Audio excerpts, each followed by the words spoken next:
o Teatro Transcendental apresenta O Enigma do Tarô, o original de Angelita Soares, nas vozes de Paula Parodi, Rafael Pegorini e Sérgio Teixeira.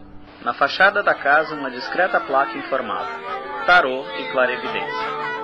Edson parou justo em frente. Colocou a mão no bolso, de onde tirou um papel. Leu, conferiu o número da casa. Decidiu bater, mas conteve o gesto. Ficou hesitante por um instante.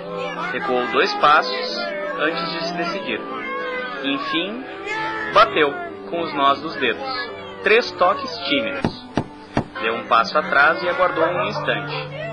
Não demorou muito e uma senhora, de cabelos negros e olhar penetrante, mas firme, veio abrir e, com um gesto de mão, abriu o caminho para o visitante entrar. A mulher contorna a mesa enquanto oferece a cadeira ao visitante. Ambos se sentam, cada um de um lado da mesa. Imediatamente a mulher começa a embaralhar um maço de cartas do tarô. Oferece as cartas ao visitante para que ele corte o baralho. Ele corta, ainda sem entender o que estava fazendo ali, dividindo o baralho em 2 montes menores. Edson está ansioso. Preciso saber por que estou perdendo a visão. Nunca tive nenhum problema de saúde. Nenhum médico conseguiu descobrir essa doença. Por isso vim até aqui. Não que eu acredite nessas coisas, mas estou desesperado. A vidente olha firmemente como se quisesse ler dentro dos olhos do seu cliente. Tem um ar tranquilo, mas seus olhos refletem a sabedoria de quem já viu muito. Por isso, respeita muito. Espalha algumas cartas na mesa em locais bem definidos, desenhando formas sobre a toalha. Depois de olhar fixamente para as cartas tiradas, ela diz: Às vezes, é melhor perder a visão do que perder coisas mais importantes, não acha? Vejo que seu passado é nebuloso, cheio de névoas. Seus pais são vivos. O olhar da vidente parece mais profundo ao fitá-lo, mas Edson é prático e cético demais para entender os sinais do mistério. O que isso tem a ver com o meu problema? O semblante da vidente torna-se mais sério. Ela pressente estranhos segredos na vida daquele homem, mas ainda não pode revelar o pouco que já antevê. Tudo está interligado. Seus pais são vivos ou não? Já tive. Agora não tenho mais. A vidente torna a olhá-lo fixamente. Um olhar profundo que faz com que Edson se sinta quase devassado em sua intimidade. Um calafrio sobe a sua espinha. Percebendo a reação dele, sem querer assustá-lo, ela volta ao tarô. Tem esposa e filhos? Mas Edson, embora cético, pressente algo indefinível, quase como se uma ameaça pairasse sobre sua vida enquanto estivesse entre aquelas paredes. Por isso, tenta fugir das respostas. Um sinal de alerta interior avisa-o para sair dali, mas uma força ainda maior parece prendê-lo, diante do olhar profundo e arguto da vidente. Sim, tenho. Quanta pergunta. Ela é bem mais velha do que você, não é mesmo? Edson a olha, surpreso. Essa informação ainda não tinha sido dada. O sinal de perigo fica mais intenso. Jacira, minha esposa. Sim, como sabe? A vidente muda totalmente de expressão. Edson não sabe o que ela pode ver, mas, pelo rosto dela, pressente outra vez o sinal de perigo. Quer sair e, ao mesmo tempo, sente-se pressionado a ficar. A voz dela também se modifica. Fica mais lenta, mais grave e profunda. Quase soturna, como se saísse das profundezas do tempo. Algumas coisas estão começando a transparecer. Você não é daqui. De onde vem? Edson sente-se cada vez mais desajeitado ao ver a expressão estranha no rosto da mulher. Da Nova Corinto. Meus pais são de lá. Por que saiu de lá? Enquanto aguarda a resposta, a mulher recolhe as cartas da mesa, embaralha-as, sempre olhando cada vez mais intensamente para ele. Edson desiste de fugir das respostas. Está totalmente à mercê da força que o fez chegar até ali, mesmo sem acreditar, mesmo sem desejar. Sim, ele não queria, mas algo o impeliu, e agora a mesma força que o fez chegar prende-o, dentro do olhar e das palavras quase fatídicas da mulher à sua frente. Na verdade, tinha uma ótima oportunidade de trabalho aqui, mas meus pais foram contra a minha decisão. Vim contra a vontade deles, mas consegui sucesso aqui e fiquei. A vidente torna-se a depositar as cartas na mesa, formando um desenho em forma de hexágono. Seus dedos pairam ora sobre uma, ora sobre outra carta, e em cada movimento, seu rosto e seus olhos adquirem nuances diferentes, como se ela ainda não soubesse o que deveria realmente ser revelado. Vejo que sua esposa já era casada antes. Edson vai recordando o passado, sua chegada naquela cidade, suas lutas, seus inimigos, seu maior inimigo, suas decisões. Sim, com Lauro. Era o dono da empresa onde eu trabalhava, e que agora é minha. Era um homem arrogante, parecia que tinha inveja de mim e da minha inteligência. Não nos dávamos bem. A vidente fixa o olhar em Edson, que fica desconfortável, depois dessa resposta. Ajeita-se na cadeira. Ele ainda é vivo? Não. Morreu num acidente. A vidente meneia lentamente a cabeça. Sabe que o novelo emaranhado começará a ser desenrolado, mas não sabe ainda como Edson reagirá. Vejo uma tragédia. Como foi esse acidente? Sentindo-se perturbado pelo olhar arguto da vidente, Edson acrescenta detalhes. No fim de uma reunião, discutimos. Ele estava bêbado. Quis me bater, mas eu o empurrei e ele caiu na escada. Chamei a ambulância. Teve traumatismo craniano. Ele sobreviveu? Não, entrou em coma. E os médicos disseram para Jacira que tinha tido morte cerebral. A vidente olha cada vez mais fixamente para o baralho. A ordem das cartas mostra um abismo profundo se abrindo inexoravelmente na vida daquele homem, mas ele veio em busca da verdade, e ela deve, aos poucos, revelá-la. Não é só isso. Vejo uma sombra densa e pesada pairando sobre esse homem. Eles perguntaram se ela queria mantê-lo em coma ou se desligavam os aparelhos de sobrevivência. E ela o que respondeu? Ela perguntou-me o que eu achava, e eu disse que era inútil mantê-lo naquele estado. Era melhor desligar as máquinas e fazer o sepultamento. Separa algumas cartas do lote, desfazendo o desenho. Recoloca as cartas na mesa, modificando a figura. Agora aparece uma cruz. A vidente respira fundo. O peso das palavras daquele homem são confirmados pela disposição das cartas. Eles estavam chegando cada vez mais perto da verdade, e quando a revelassem, não haveria mais retorno. Tudo estaria confirmado e consumado. E ela aceitou. Sua esposa, mulher dele. Por que se casou com ela? Edson engole em seco. O olhar arguto daquela mulher parece estar despindo-o de suas proteções e armaduras. Sente-se indefeso e sem saída, por isso responde. Ela ainda é uma mulher bonita, apesar de mais velha. Ela me transmite uma sensação de força, confiança e segurança que nunca senti antes, nem mesmo com meus pais. Na verdade, apesar de respeitá-los muito, eu nunca me sentia totalmente à vontade com eles. Talvez porque fossem idosos.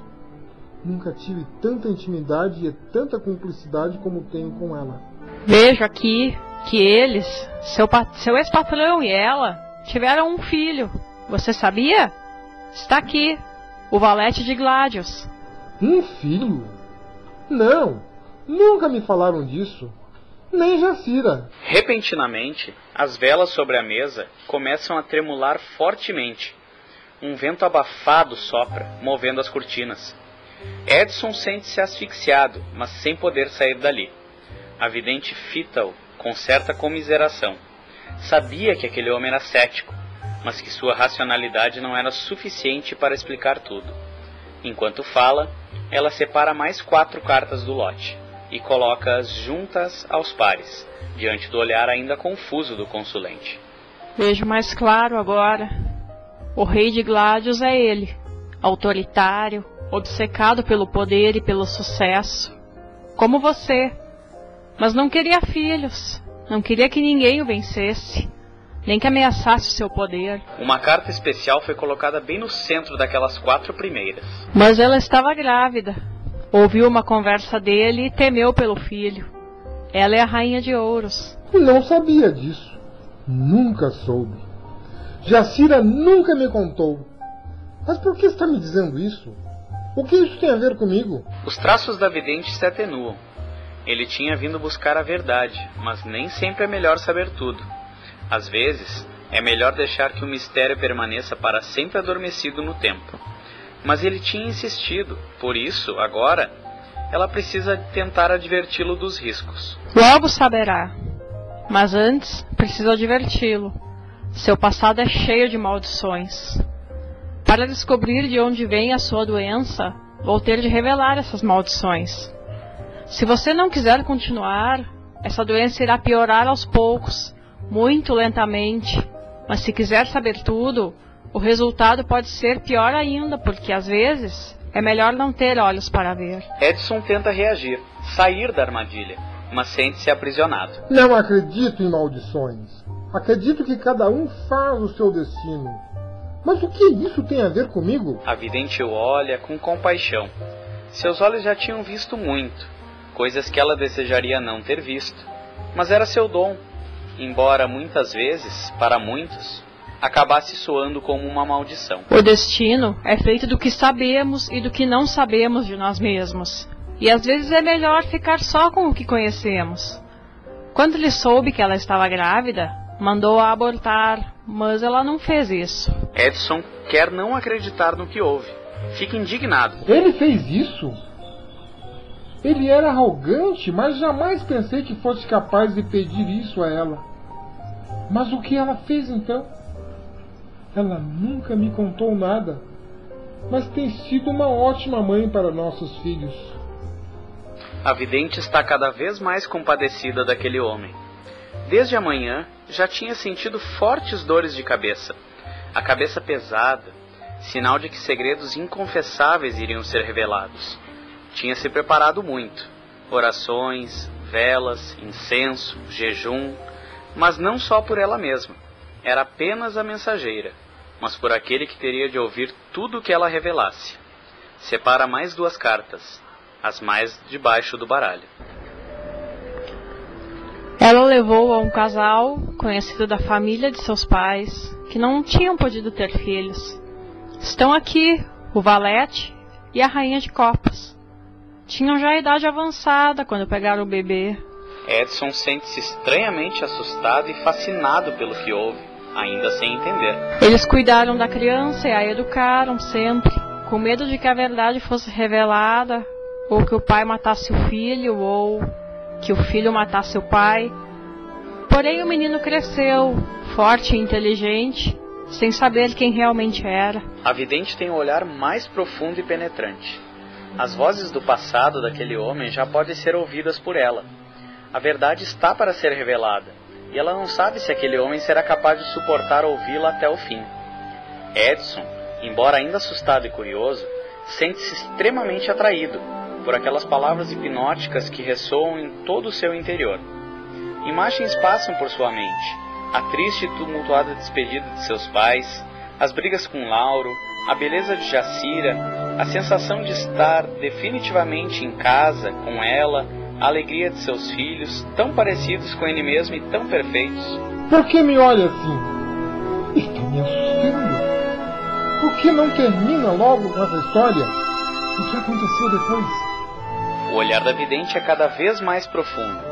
Sua voz torna-se estranha, envelhecida. As chamas das velas parecem tornar seu rosto ainda mais soturno e cansado. E olhando-a, Edson sente cada vez mais prisioneiro das palavras dela. O encontro entre pai e filho estava predestinado. O valete e o rei de Gládios finalmente se encontram. Nenhum deles sabe quem é o outro, mas a raiva, a inimizade, a inveja e o ciúme pairam entre eles. O pai não pode suportar a inteligência e o vigor físico do filho. Aqui, o enforcado. Pela sua insensatez, o pai encontra no filho o seu trágico destino. O filho sente-se livre, finalmente, da arrogância e das disputas com o pai. E, sem saber, toma posse de tudo que era dele. Mas não só isso. Desposando a mãe, ele gera seus próprios irmãos. O destino dele está aqui. O louco. Edson sente-se cada vez mais fascinado pelas palavras dela. olha hipnotizado, perplexo, contorcendo-se e gemendo. Não! Não pode ser! Ele? Ela? Eu? Lauro, meu pai? Jacira, minha mãe? Estou vendo claramente agora. Tudo, mas não posso. Não quero ser cego para sempre. Como posso viver agora? Como vou voltar para minha casa? Para meus filhos, meus irmãos, para ela? Minha mãe. Minha mãe. A vidente fita-o com extrema misericórdia, compreendendo a fragilidade estilhaçada pela intensidade da pretensa força daquele homem. Aquele homem tinha tudo e pensava que podia tudo, mas não era um Deus e não podia buscar a verdade sem estar preparado para ouvi-la. E ele tinha sido sempre tão seguro e determinado, sempre tinha conseguido planejar cada passo de sua vida, mas, infelizmente, desconhecia que ninguém está preparado para sua própria verdade. Ela sobreviveria, era sua sina ser mensageira, mas quem a procurasse dificilmente conseguia ser o mesmo depois. Recolhe as cartas da mesa, encerrando a consulta.